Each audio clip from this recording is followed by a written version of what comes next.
If you've ever had a hard time keeping the faith when everything in life seems to be falling apart around you and you just feel like so many things are against you, you're going to love this short insight and object lesson.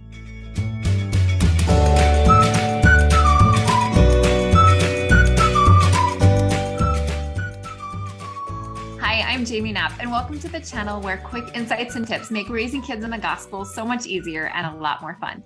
In 2 Kings chapter 6, we have a story of Elisha. And in this story, the king of the Syrians is trying to war with Israel. But what happens is every time he tries to move into position to attack, the Israelites somehow know exactly what he's going to do, and it never works. So finally, he starts to wonder if there is a spy among them, and he starts asking, who is against us? And his servants say, it's the man of God, it's Elisha. And so he decides he needs to find out who this Elisha is. So he goes to spy on him. Now, what happens is the Syrians surround Elisha and the people who are with him. And when they wake up to quite the surprise. In 2 Kings chapter 6, verse 15, it says, "And when the servant of the man of God, who is Elisha, was risen early and gone forth, behold, a host compassed the city, both with horses and chariots. And his servant said unto him, Alas, my master, how shall we do?" In other words, we are in a really bad situation. We are surrounded on all sides. There is no way out of this. What are we going to do? I think we all have times in our lives when we feel exactly the same way. It seems like one problem after another, one obstacle, one situation after another is happening, and we just don't know what we should do. We don't know how to go forward, how to get past it, and it just seems like too much. But Elisha has an interesting response for his servant. He says, "And he answered, Fear not, for they that be with us are more than be with them." Now, it's very possible that at this point, Elisha's servant thought Elisha was a little mistaken. He looks around, he sees horses and chariots and soldiers everywhere, and he thinks, no, look around, right? There is no way we're getting out of this. There are so many of them and not very many of us. But the coolest part of this story happens in verse 17. It says, "And Elisha prayed and said, Lord, I pray thee, open his eyes that he may see. And the Lord opened the eyes of the young man, and he saw.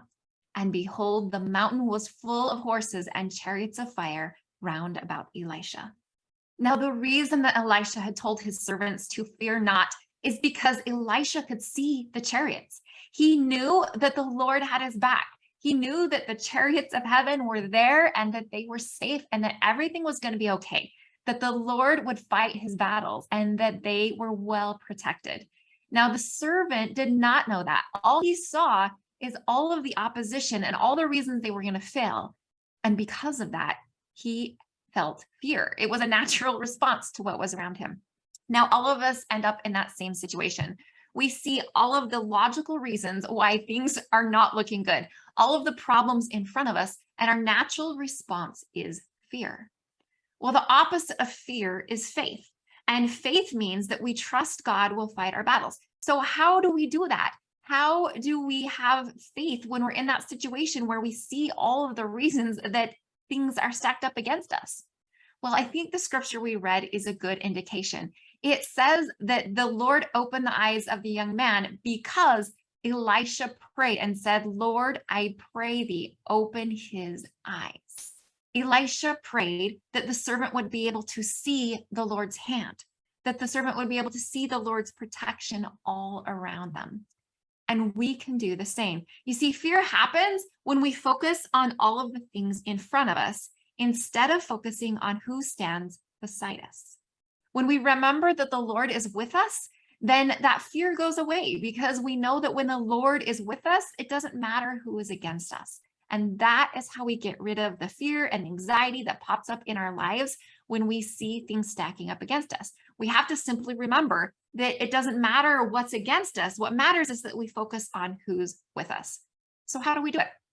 We, like Elisha, can pray that our eyes may be opened, that we can see the hand of the Lord and that we can see how he is protecting us and how he is serving us. And when we start to look for his hands in our lives, when we start to look for the tender mercies that show up and the blessings and the miracles, we will see what has always been there. Just like Elisha's servant, sometimes there are things in our lives that the Lord is doing that are already there, but we have fear because we can't see them. But we need to open our eyes. And the way we do that is by looking every day, looking and saying, Heavenly Father, please show me where you have been in my life today. Please show me those tender mercies, those miracles, so that I can have faith and not fear. Please help me see those, and being intentional in looking for those things. Now I have an object lesson that I want to share with you, and we're going to see how this works out. It might be a little tricky to show you, but we're going to do our best here. So let me see if we can relocate things a little bit. All right. So what we're going to do is we are going to demonstrate how this looks in our lives. Now, every day in our lives, let me see if I can adjust this just a little bit. There we go. That's a little bit better. Every day in our lives, there are things that the Lord is doing that are miracles, right? There are things that he is doing that are those tender mercies. So I'm just going to draw some little stars. They're going to represent, this might not be a one-handed project. We'll see. They're going to represent the miracles that he does in our lives. And they show up in so many ways, in so many places. Some of them are big, some of them are small, but all of them are miracles.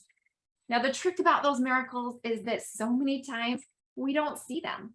He just does them in the background, and we may not even know what he's doing, because a lot of times we're so focused on our problems that that's all we really see.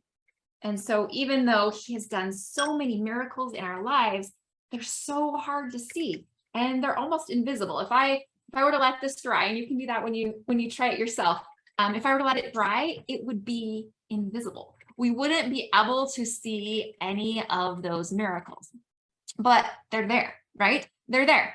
Now, the trick is to make an effort to look for them. Now, when we look for them, we will see what was already there, but we'll only see it as many times as we look at it. So if we choose a time and we say, hey, I'm going to look for this miracle, then what's going to happen is we're going to see a miracle. Might be a little hard for you to see, but you can see that that miracle is showing up a little bit more, right? Now, if we look in another area of our life, we're like, oh, I think I'll look over here. Then we're going to see more miracles over here. We will see as many miracles really as we look for. And the more we look, the more we will see what was already there.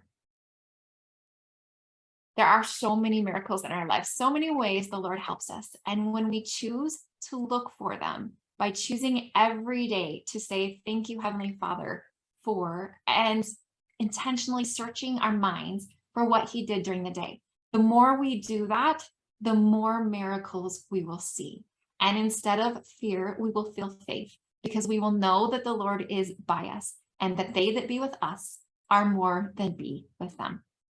I will put the instructions for this in the newsletter, so you know exactly what to put in this. It's stuff you have probably in your house already, super easy, but a fun thing to do with your kids or anyone else to show them how this works. So I'll put the instructions in the newsletter. It's a free newsletter, so if you're not already on it, just click in the link in the description and you can sign up for that, and I'll send it out to you with tips and tricks to make raising kids in the gospel easier and more fun.